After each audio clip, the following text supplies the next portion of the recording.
아저씨, 정신 차리세요. 박하림의 목소리가 텅 빈 대합실에 울려 퍼졌습니다. 23살 청년의 손이 노인의 어깨를 흔들었지만 축 늘어진 몸은 꿈쩍도 하지 않았습니다. 12월 초순의 눈발이 역 창문을 때리고 있었습니다. 하림은 급히 주머니를 뒤졌습니다. 지갑 속 지폐는 단 3장 10,000원짜리 하나와 5,000원짜리 하나뿐이었습니다. 기차표를 살 돈이었습니다. 서울로 가는 마지막 기차표 말입니다. 하지만 하림의 손은 이미 움직이고 있었습니다. 역 밖으로 뛰쳐나가 택시를 세웠습니다. 차가운 바람이 뺨을 때렸지만 그는 멈추지 않았습니다. 병원으로 가주세요, 빨리요. 택시는 눈길을 헤치며 달렸습니다. 뒷좌석에서 노인의 숨소리가 가늘게 들렸습니다. 하림은 노인의 손을 꼭 잡았습니다. 얼음장같이 차가운 손이었습니다. 그 순간 오래된 기억 하나가 떠올랐습니다. 하림아, 다른 건 몰라도 사람 손만은 따뜻하게 잡아줘라. 아버지였습니다. 떠돌이 악사로 평생을 살다 세상을 떠난 아버지의 마지막 말이었습니다. 하림은 그 말을 평생 잊지 못했습니다. 아버지는 가난했지만 따뜻한 사람이었습니다. 겨울마다 노숙자들에게 담요를 나눠주던 사람이었습니다. 그런 아버지가 세상을 떠난 지도 벌써 5년이 지났습니다. 응급실 불빛이 눈부셨습니다. 의사가 나왔습니다. 저체온증입니다. 조금만 늦었어도 위험했을 겁니다. 하림은 안도의 한숨을 내쉬었습니다. 진료비를 계산하고 나니 주머니가 텅 비었습니다. 서울행 기차는 이미 떠났을 시간이었습니다. 하지만 후회는 없었습니다. 병실에서 노인이 눈을 떴습니다. 탁한 눈동자가 천천히 하림을 향했습니다. 자네가 날 살렸나? 괜찮으시면 됐습니다. 하림은 조용히 대답했습니다. 노인은 한참 동안 하림을 바라보았습니다. 주름진 얼굴에 무언가 묘한 표정이 스쳤습니다. 자네 목소리 어디선가 들어본 것 같은데. 하림은 고개를 저었습니다. 전 그냥 지나가던 사람이에요. 푹 쉬세요. 노인은 더 이상 묻지 않았습니다. 다만 하림의 손을 잠깐 꼭 쥐었다가 놓았습니다. 따뜻한 온기가 전해졌습니다. 이틀 뒤 노인은 조용히 퇴원했습니다. 이름도 주소도 남기지 않았습니다. 하림은 그저 한 사람을 도운 일로 기억했습니다. 아버지라면 그렇게 했을 일이라고 생각했습니다. 그런데 사흘째 되던 날이었습니다. 병원에서 전화가 왔습니다. 박하림 씨 맞으시죠?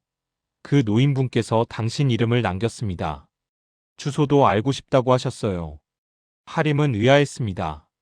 왜 연락처를 찾는 걸까요? 감사 인사를 전하려는 걸까요? 그는 하숙집 주소를 간단히 알려주었습니다. 그날 밤 하림은 작은 하숙방 창가에 앉아 눈 내리는 거리를 바라보았습니다. 낡은 기타가 구석에 세워져 있었습니다. 아버지의 유품이었습니다. 그는 가끔 기타를 쳤습니다.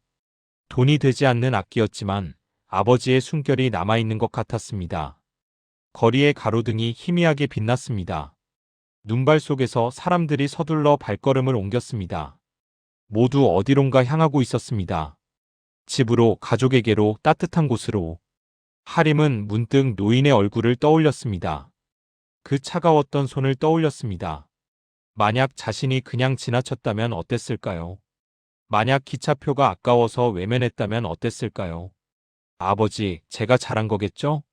하림은 조용히 중얼거렸습니다. 대답은 없었습니다. 하지만 가슴 한구석이 따뜻했습니다. 그는 그때까지만 해도 몰랐습니다. 그 노인이 단순한 행인이 아니었다는 것을, 그리고 그 우연이 자신의 삶을 송두리째 바꿔놓을 거라는 것을. 눈은 계속 내렸습니다. 세상을 하얗게 덮으며. 사흘 뒤 하림은 하숙집 문틈에 꽂힌 두꺼운 봉투를 발견했습니다. 흰색 고급 용지였습니다. 손에 잡히는 무게감부터 남달랐습니다. 하림은 봉투를 뜯었습니다. 안에는 금박으로 인쇄된 카드가 들어 있었습니다. 엘리시움 재단 초청장 당신의 따뜻한 선택에 감사드립니다. 그 아래 작은 글씨로 재단 창립 30주년 기념 만찬 초대라는 문구가 적혀 있었습니다. 날짜는 이번 주 토요일이었습니다. 장소는 서울 강남의 유명 호텔이었습니다. 하림은 어리둥절했습니다. 엘리시움 재단이라는 이름은 들어본 적이 있었습니다. 신문에서 본 것 같았습니다. 장학금이나 복지 사업을 하는 큰 재단이었던 것 같았습니다. 하지만 왜 자신에게 초대장을 보낸 걸까요? 장난인가? 하림은 초대장을 책상 위에 놓았습니다. 하지만 자꾸만 시선이 갔습니다. 호기심이 일었습니다. 그 노인과 관계가 있는 걸까요? 아니면 정말 단순한 감사의 표시일까요? 토요일 오후 하림은 결국 호텔로 향했습니다. 가진 옷 중 가장 나은 것을 입었지만 초라했습니다. 낡은 검정 재킷과 회색 바지였습니다. 구두는 닳아서 뒤꿈치가 기울어져 있었습니다. 호텔 로비에 들어서자 눈부신 샹들리에가 천장을 밝히고 있었습니다. 대리석 바닥이 반짝였습니다. 양복을 차려입은 사람들이 삼삼오오 모여 이야기를 나누고 있었습니다. 하림은 입구에서 멈칫했습니다. 자신이 이곳에 어울리지 않는다는 생각이 들었습니다. 혹시 박하림 씨 맞으신가요? 뒤에서 목소리가 들렸습니다. 하림이 돌아보니 단정한 정장 차림의 중년 여성이 서 있었습니다. 그녀는 부드럽게 미소 지었습니다. 네, 맞습니다만. 회장님께서 기다리고 계십니다. 이쪽으로 오시죠. 여성은 하림을 안내했습니다. 복도를 지나 넓은 연회장으로 들어갔습니다. 수백 명의 사람들이 자리를 채우고 있었습니다. 무대 위에는 커다란 현수막이 걸려 있었습니다. 엘리시움 재단 창립 30주년 기념식이라고 적혀 있었습니다. 여성은 하림을 무대 바로 앞 테이블로 안내했습니다. 그곳에는 익숙한 얼굴이 앉아 있었습니다. 자네로군. 노인이었습니다. 그날 역에서 쓰러져 있던 바로 그 노인이었습니다. 하지만 지금은 달랐습니다. 깔끔한 양복을 입고 있었고 주변 사람들이 그를 존중하는 눈빛으로 바라보고 있었습니다. 아저씨 아니 회장님이세요? 하림은 당황스러워 말을 더듬었습니다. 노인은 조용히 웃었습니다. 윤태석이라고 하네. 이 재단을 만든 사람이지. 하림은 숨이 막혔습니다. 윤태석. 그 이름은 들어본 적이 있었습니다. 재계의 거물이자 자선사업가였습니다. 신문에서 몇 번이나 본 이름이었습니다. 제가 그런 줄은 몰랐습니다. 몰랐기에 더 고맙네. 내겐 자네 같은 사람이 필요했어. 윤태석은 하림의 손을 잡았습니다. 따뜻한 손이었습니다. 그날 역에서와는 달랐습니다. 행사가 시작되었습니다. 윤태석은 무대에 올라가 연설을 했습니다. 재단의 역사와 앞으로의 비전에 대해 이야기했습니다. 그러다가 갑자기 하림을 가리켰습니다. 오늘 이 자리에 특별한 손님이 있습니다. 생명의 은인이자 제게 잊고 있던 것을 깨워준 청년입니다. 사람들의 시선이 일제히 하림에게 쏠렸습니다. 하림은 얼굴이 뜨거워졌습니다. 박수 소리가 울려 퍼졌습니다. 행사가 끝나고 사람들이 빠져나갔습니다. 하림도 일어서려는데 누군가 그의 팔을 잡았습니다. 윤태석의 비서였습니다. 아까 그를 안내했던 여성이었습니다. 잠깐만 기다려주시겠어요? 드릴 말씀이 있습니다. 하림은 다시 자리에 앉았습니다. 비서는 주변을 살피더니 조용히 말했습니다. 회장님께서 당신에게 모든 진실을 말씀하지 않으셨습니다. 무슨 말씀이세요? 비서는 가방에서 봉투 하나를 꺼냈습니다. 오래된 갈색 봉투였습니다. 그녀는 그것을 하림에게 내밀었습니다. 이걸 보시면 이해하실 겁니다. 회장님은 당신을 우연히 만난 게 아닙니다. 하림은 떨리는 손으로 봉투를 열었습니다. 안에는 흑백 사진 한 장이 들어 있었습니다. 낡은 사진이었습니다. 젊은 윤태석이 한 여성과 함께 서 있었습니다. 그리고 여성의 품에는 갓난아기가 안겨 있었습니다. 하림은 사진을 뒤집었습니다. 뒷면에 연필로 쓴 글씨가 있었습니다. 박은주와 하림 2002년 봄. 은주. 그 이름을 보는 순간 하림의 심장이 멎은 것 같았습니다. 박은주는 그의 어머니 이름이었습니다. 이게 대체 무슨 의미입니까? 하림의 목소리가 떨렸습니다. 비서는 안타까운 표정으로 그를 바라보았습니다. 회장님께 직접 물어보시는 게 좋을 것 같습니다. 다만 그녀는 잠시 말을 멈췄다가 이어갔습니다. 당신이 알아야 할 과거가 있습니다. 그리고 회장님은 그 과거를 평생 짊어지고 사셨습니다. 하림은 사진을 꽉 쥐었습니다. 손이 떨렸습니다. 어머니의 얼굴이었습니다. 어린 시절 한 번도 본 적 없는 어머니의 젊은 얼굴이었습니다. 그날 밤 하림은 잠을 이룰 수 없었습니다. 사진을 계속 들여다보았습니다. 갓난아기가 자신이라면, 그리고 그 아기를 안고 있는 사람이 어머니라면, 윤태석은 도대체 누구였을까요? 그는 왜 이제 와서 하림을 찾은 걸까요? 창밖으로 다시 눈이 내리기 시작했습니다. 하림은 사흘 동안 잠을 제대로 자지 못했습니다. 사진 속 여자는 분명 어머니였습니다.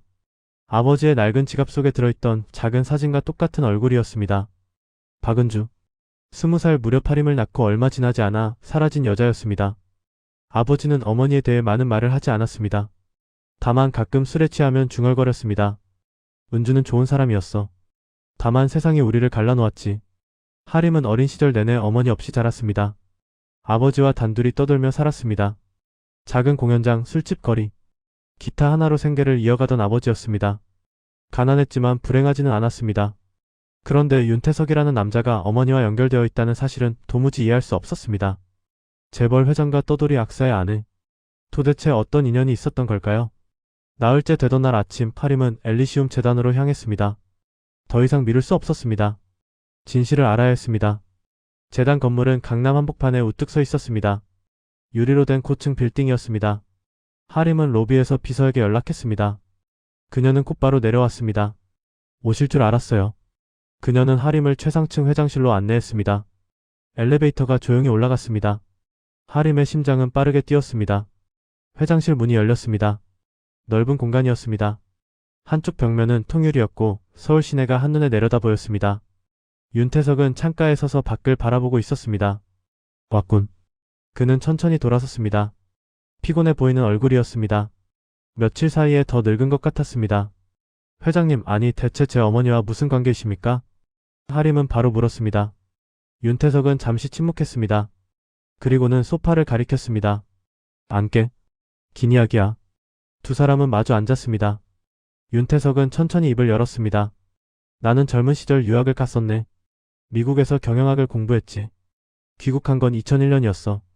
그때 내 나이 55이었네. 그는 잠시 말을 멈췄다가 이어갔습니다. 재단을 막 설립한 무렵이었어. 어려운 예술가들을 후원하는 사업을 시작했지. 그때 은주 씨를 만났네. 하림은 숨을 죽이고 들었습니다. 은주 씨는 성악을 공부하던 학생이었어. 20살이었지. 재능이 뛰어났네. 목소리가 참 아름다웠어. 재단에서 그녀에게 장학금을 주었고 나는 후원인 자격으로 종종 공연을 보러 갔네. 윤태석의 목소리가 낮아졌습니다. 그런데 어느 날 은주 씨가 임신했다고 했어. 상대는 거리 악사였네. 자네 아버지 말이야. 재단 이사들은 발칵 뒤집혔어. 미혼모가 된 학생을 계속 후원할 수 없다고 했지. 하림의 주먹이 저절로 쥐어졌습니다. 나는 픽업했네. 재단의 평판을 지켜야 한다는 명분으로 그녀를 외면했어. 후원을 끊었지. 은주 씨는 학교를 그만두었고 자네 아버지와 함께 떠났네. 그게 전부입니까? 하림의 목소리가 떨렸습니다. 윤태석은 고개를 저었습니다. 아니야. 더 있네. 그는 책상 서랍을 열어 낡은 편지 한 통을 꺼냈습니다. 은주 씨가 떠나기 전에 이걸 남겼어. 나는 20년이 넘도록 이 편지를 간직했네. 하림은 떨리는 손으로 편지를 받았습니다.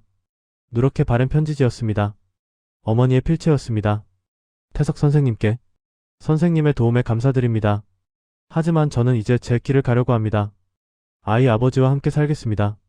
가난하겠지만 행복할 것 같습니다. 부디 저를 잊어주세요. 그리고 언젠가 제 아이가 선생님처럼 훌륭한 사람이 되기를 바랍니다.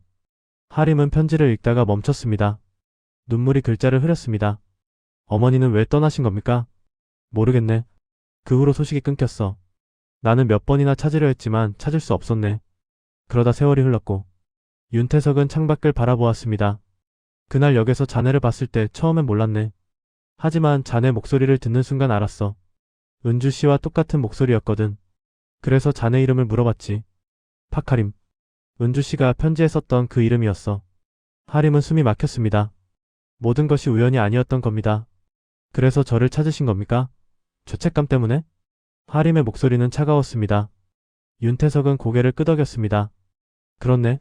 나는 평생 은주 씨를 저버린 죄책감 속에 살았어. 재단을 키우고 수많은 사람을 도우면서도 단 한 사람, 가장 도와야 했던 사람을 외면했다는 사실이 나를 괴롭혔지. 당신은 제 어머니를 버렸습니다. 하림이 일어섰습니다. 당신의 재단이 만든 이름값으로 사람을 버려놓고 이제 와서 후회하십니까? 저를 도운 게 아니에요. 빚을 갚으려 한 거예요. 하림. 저는 당신이 필요하지 않습니다. 아버지도 어머니도 없이 잘 살아왔습니다. 당신의 동정도 필요 없어요. 하림은 편지를 책상 위에 놓고 돌아섰습니다. 윤태석은 그를 붙잡지 않았습니다. 다만 낮게 말했습니다. 자네 말이 맞네. 나는 사람을 구한 게 아니야. 다만 용서를 구하고 싶었네. 하림은 대답하지 않고 문을 나섰습니다. 폭도를 걸으며 눈물이 흘렀습니다. 분노인지 슬픔인지 알 수 없었습니다. 어머니는 왜 떠났을까요? 왜 하림을 남겨두고 사라진 걸까요? 엘리베이터를 타고 내려오는 동안 하림은 아버지를 떠올렸습니다. 평생 가난하게 살면서도 불평하지 않던 아버지였습니다. 어머니 이야기를 할 때마다 슬픈 눈빛을 짓던 아버지였습니다. 아버지는 알고 계셨을까요? 어머니가 그런 과거를 가졌다는 걸. 로비에 도착했을 때 비서가 기다리고 있었습니다. 파카림 씨. 그녀가 봉투 하나를 내밀었습니다. 이건 회장님이 오래전에 준비해 두신 겁니다.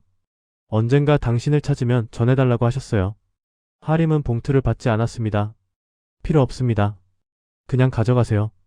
나중에 후회하실지도 몰라요. 결국 하림은 봉투를 받아들었습니다. 밖으로 나왔습니다. 차가운 바람이 불었습니다. 하림은 걸었습니다. 어디로 가는지도 모른 채 계속 걸었습니다. 손에 든 봉투가 무겁게 느껴졌습니다. 그날 밤 하림은 봉투를 열어보지 않았습니다. 다만 창가에 두고 먼 하늘만 바라보았습니다. 눈은 그치지 않고 계속 내렸습니다. 일주일이 지났습니다. 하림은 봉투를 열지 않았습니다. 책상 서랍 깊숙이 넣어두고 보지 않으려 했습니다. 하지만 자꾸만 신경이 쓰였습니다. 밤마다 그 봉투가 떠올랐습니다. 그러던 어느 날 새벽이었습니다. 폭설이 쏟아지는 밤 전화벨이 울렸습니다. 하림은 잠결에 전화를 받았습니다. 파카림 씨이십니까? 엘리시움 재단입니다. 비서의 다급한 목소리였습니다. 회장님께서 쓰러지셨습니다. 지금 중환자실에 계세요. 의식이 없으신 상태입니다. 하림은 잠이 확 깼습니다. 제가 왜 그걸 알아야 합니까? 회장님께서 정신을 잃기 직전에 당신 이름을 부르셨습니다. 마지막으로 당신을 보고 싶다고 하셨어요. 전화가 끊겼습니다. 하림은 침대에 앉아 창밖을 바라보았습니다. 눈이 미친 듯이 쏟아지고 있었습니다. 거리는 온통 하얗게 변해 있었습니다. 가야 할까요? 아니면 외면해야 할까요? 하림은 한참을 망설였습니다. 하지만 결국 옷을 입고 밖으로 나섰습니다. 택시를 잡을 수 없었습니다. 눈 때문에 차들이 모두 멈춰 있었습니다. 하림은 걸었습니다. 눈을 헤치며 병원까지 걸었습니다. 1시간이 넘게 걸렸습니다. 발이 시렸고 온몸이 떨렸습니다. 하지만 멈추지 않았습니다.